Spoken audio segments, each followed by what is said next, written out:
Was halfway to the podium when a chair scraped behind me, sharp enough to split the moment open. At my own graduation ceremony, my sister rose and pointed at me like she was delivering a verdict. She cheated her way through college, no whisper, no hesitation, just a clean public execution. The entire auditorium stared. My brother didn't exist in this story, only Ariana. My sister burning for an audience. My parents froze. I kept walking, holding together 4 years of work with nothing but breath and spine. Before I tell you what happened after I reached that stage, tell me, where are you listening from? And if you were me, what would you have done? I didn't grow up expecting my sister to become my enemy. If anything, I spent most of my childhood trying to catch whatever light Ariana walked around with. She was the golden one, louder, brighter, effortlessly magnetic.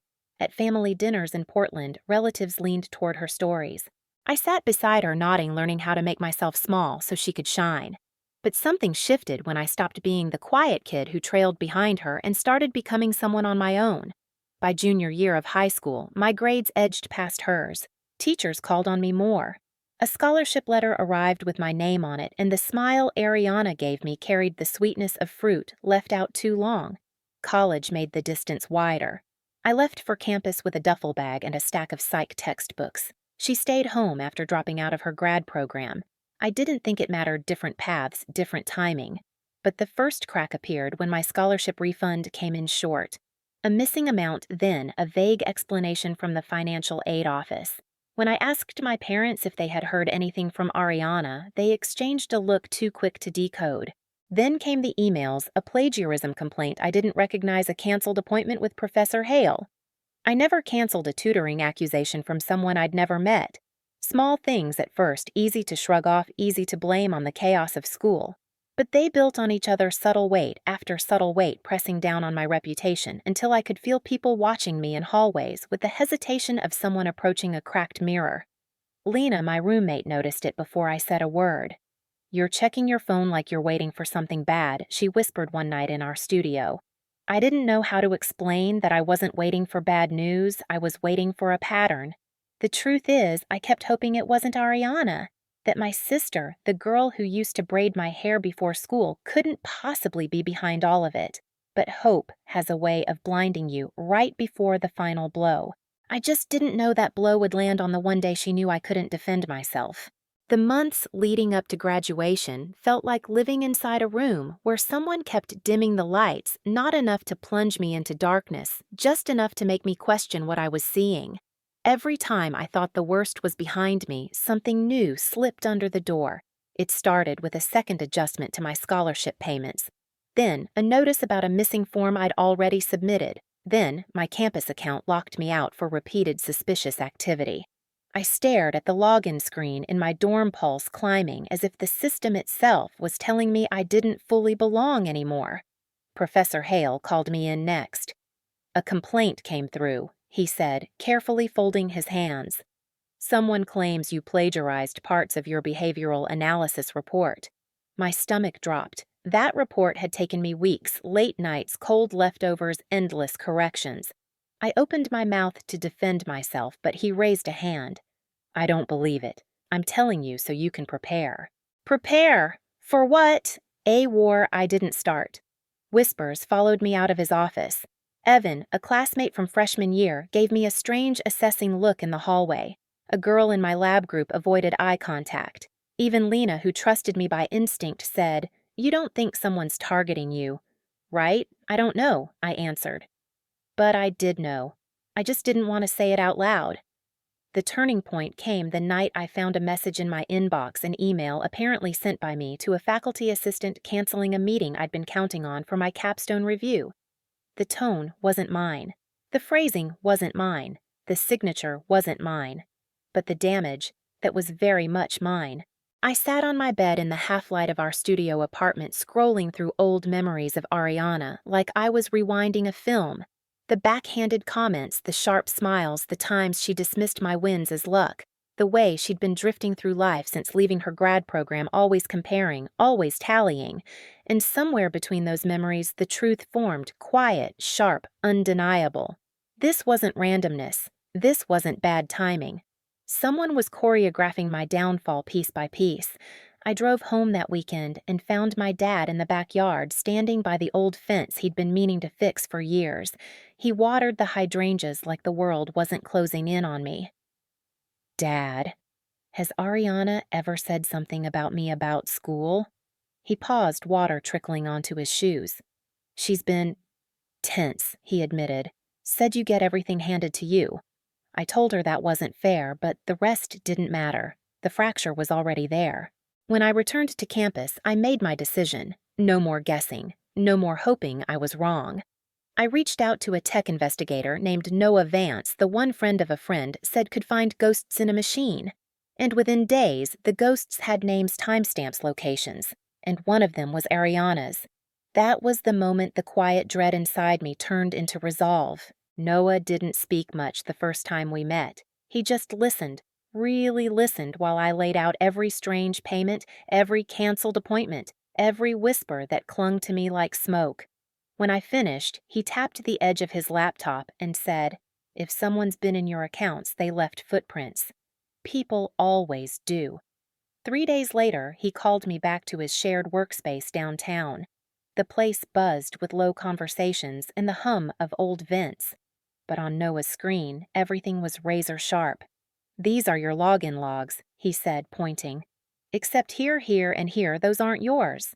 The access came from another device on a home network in Portland. My chest tightened. I didn't want him to say it. He said it anyway, the same network where your parents live. Something in me curled inward like my ribs were trying to shield my heart. He wasn't accusing them, not directly. But there was only one person in that house who'd ever memorized my passwords, my security questions, my habits. Ariana. Noah scrolled again. "There's more. The payments missing from your scholarship refund. Someone rerouted them. Twice." He opened another window showing a list of transactions tagged under my campus account. And these tutoring accusations. "They were sent using a mirrored email, one character off from yours. That's intentional." My throat went dry. Intentional. The word felt surgical. I left the workspace shaking phone buzzing in my pocket. Lena texted, "You okay? You've been quiet." I couldn't respond. Not yet. I needed airspace, something steady to hold on to. Instead, I drove straight to my parents' house, sat in the driveway, and stared at the porch light flickering under the early summer sky. Dad found me there 20 minutes later. "Jolie." "What's going on?" I didn't tell him everything. "Just enough." "That scholarship money that went missing? The plagiarism complaint. Someone's been in my accounts messing with my life." He swallowed hard. "Are you saying I don't know what I'm saying?" I lied. "Not until I have proof. Because the truth would break him. He still believed Ariana was complicated, not cruel. Wounded, not dangerous. He didn't see what she was doing to me because I'd spent years covering it with a smile. But I wasn't covering anything anymore. Back on campus that night, I pulled every file, every screenshot, every odd detail Noah had confirmed. If Ariana wanted to tear down the life I built, I would protect it with everything I had left. I contacted attorney Mira Reyes the next morning. She reviewed what I brought and asked only one question.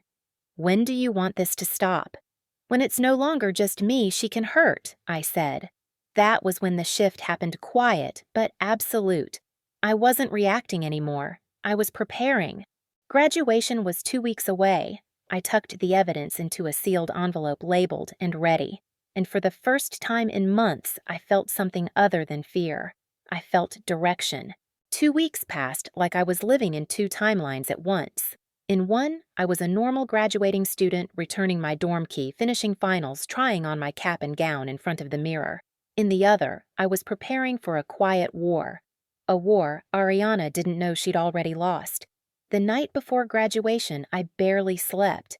The sky outside my studio was a deep, cloudless blue, the kind that made the world feel paused.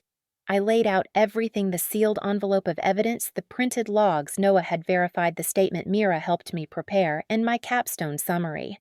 My hands didn't shake, not anymore. They had the steadiness of someone finally stepping out of survival mode. At sunrise, I slipped the envelope into the inner lining of my gown and walked out the door. The university auditorium in Portland was already buzzing by the time I arrived. Students hugged each other, parents fanned themselves with programs, faculty lined up in regalia. Everything looked normal, festive, hopeful, and underneath it all, a slow pulse of dread tapped in my chest. Not fear of Ariana, fear of what she would force me to reveal. When my family arrived, I saw it instantly. Ariana wasn't dressed like someone attending a graduation. She was dressed like someone hosting the event, white blazer, dramatic makeup posture, too rehearsed. She scanned the room, eyes darting hungry for attention she hadn't yet earned. Mom waved at me first, too brightly. Dad hugged me tight, lingering in a way that told me he sensed something was coming. Ariana stood behind them, arms folded. "Congrats," she said smoothly. "Big day." "Yeah," I replied, keeping my voice even. "Huge." Her smile flickered sharp, quick, predatory. And for a brief second I saw the plan in her eyes. She didn't come to celebrate, she came to strike. I took my seat on the stage with the honors students. From up there, the crowd looked like a single breathing organism. The lights warmed my face, and a strange calm settled in my bones. Dean Matthews met my eye from his seat. We'd spoken the night before. He knew everything. He gave the slightest nod. The ceremony began, speeches, applause music swelling and dipping. My name was alphabetically toward the end, which meant Ariana had a wide-open stage of time to decide how she'd ruin the day. And she took it. I heard the scrape first, her chair snapping backward, then her voice. She cheated her way through college. The sound ripped through the auditorium like fabric tearing. Conversations stopped mid-sentence. Faculty froze. Phones lifted instantly, bright rectangles capturing the spectacle she wanted so desperately. "She doesn't deserve that diploma," Ariana shouted again, louder this time, pointing directly at me. She lied. She manipulated the system. Ask anyone. Dozens of faces rotated toward me, their expressions shifting from joy to shock to something more complicated: concern, confusion, curiosity. A sea of eyes all asking the same question. Is it true? I stood. Every step down the aisle felt deliberate, measured the click of my heels, a kind of countdown. I didn't look at Ariana. Not because I feared what she'd say next, but because I already knew everything she was about to lose. Students shifted to let me through. Some whispered, some stared openly. A few looked away entirely as if my humiliation might be contagious, but humiliation wasn't what lived in me anymore. It was purpose. The dean waited at the podium with a steady expression, his hands resting lightly on the stack of diplomas. When I reached him, the room was still pulsing with Ariana's accusations, but his voice when he spoke was calm. "Jolie Hart," he said. I accepted my diploma, lifted my chin, and leaned in just an inch. "It's under my seat," I whispered. "Envelope marked A19. He didn't flinch. He didn't ask for clarification. He simply smiled, small knowing, and nodded. That nod was the quiet beginning of the end. Behind us, security moved discreetly.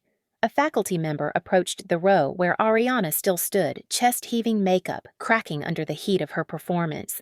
She didn't realize the room was no longer hers. Not after the dean's nod. Not after the evidence waiting beneath my chair. As I walked off the stage, the energy shifted. The whispers changed. A woman in the second row lowered her phone, frowning not at me, but at Ariana. A professor shook his head. A reporter for the local paper leaned forward, scribbling. Ariana sensed the change, too. "What?" she barked, voice wobbling. "You all saw it." She didn't deny anything. She just stood there. She didn't understand that sometimes silence is not an admission. Sometimes silence is strategy. Security reached her row. One of them spoke softly, offering her a choice sit or step out, but Ariana didn't do soft. "You're all blind!" she screamed, pointing again, desperation breaking through her polished exterior. She's been lying for years. But the crowd wasn't with her anymore. They'd seen me walk calm and steady. They'd seen the dean nod. They'd seen Ariana unravel. And unravel she did. Her voice cracked first, then her hands, then the control she'd always believed she had over me, over our family, over the narrative. She tried to keep shouting, but security gently guided her toward the aisle. It wasn't forceful, it wasn't harsh, it was simply the natural conclusion of her own choices. When she reached the doors at the back of the auditorium, she turned one last time, eyes hot with disbelief. "You think this is over, Jolie?" she spat. "You think that little whisper makes you innocent. I didn't look back. I didn't need to, because the truth was already moving quietly, legally, irrevocably." After the ceremony, I met the dean backstage. He held the envelope I'd hidden. "This is serious," he said gently. "So was what she did," I replied. He nodded, face steady. "You did the right thing." Mira arrived minutes later, her presence crisp and controlled. She reviewed the contents, quickly log statements, summaries, screenshots, transaction evidence, every piece pointing in one direction. "She won't be able to spin this," Mira said. "Not in front of the academic board, not in civil court, not anywhere." And just like that, the final stage of Ariana's plan collapsed. Not because I shouted, not because I fought her on the floor of the auditorium, but because I refused to fight on her terms. The investigation launched the following morning. By the end of the week, Ariana was banned from campus pending review. 2 professors came forward with suspicious emails they'd dismissed earlier. The scholarship office traced rerouted payments directly to accounts tied to her device. And when Noah submitted his digital report, the board didn't need more than a single meeting. Ariana's sabotage was undeniable. Her outburst at graduation, the very spectacle she thought would destroy me, became the clearest evidence of motive obsession and malicious intent. And in the quiet after the storm, something unexpected happened. I didn't feel victorious. I felt free. In the weeks that followed, the investigation moved faster than I expected. The academic board issued its findings. Ariana had accessed my accounts, redirected scholarship payments, fabricated emails, and attempted to interfere with my academic standing. She was officially banned from campus and referred for civil action. When Mira filed the restitution claim, the evidence was so clean the negotiations barely lasted an hour. My parents didn't take it well, shock denial, then quiet acceptance when the paperwork left no room for imagination. Dad called one evening, voice heavy. "I should have seen it," he whispered. I didn't blame him. Ariana had always known how to hide in the spaces where love blurred into assumption. I moved to a small apartment in Corvallis soon after. Nothing fancy, but sunlight poured through the windows every morning. I bought a second-hand table, adopted a cat who immediately took ownership of every chair, and let my life become simple again. For the first time in years, my days weren't shaped by fear or second-guessing. I studied, I walked, I breathed. And little by little, the space Ariana once filled with chaos became something gentler room to rebuild myself on my own terms. If there's one thing I learned, it's that telling the truth isn't about winning, it's about finally stepping out of the shadows someone else built for you. Ariana's choices shaped my pain, but they don't shape my future. I built that myself piece by piece with proof, patience, and a refusal to shrink any longer. If you've ever had to stand up to someone who should have protected you, you're not alone. Share your story in the comments. I read them. And if you want more stories like this, hit subscribe so you don't miss the next one. So,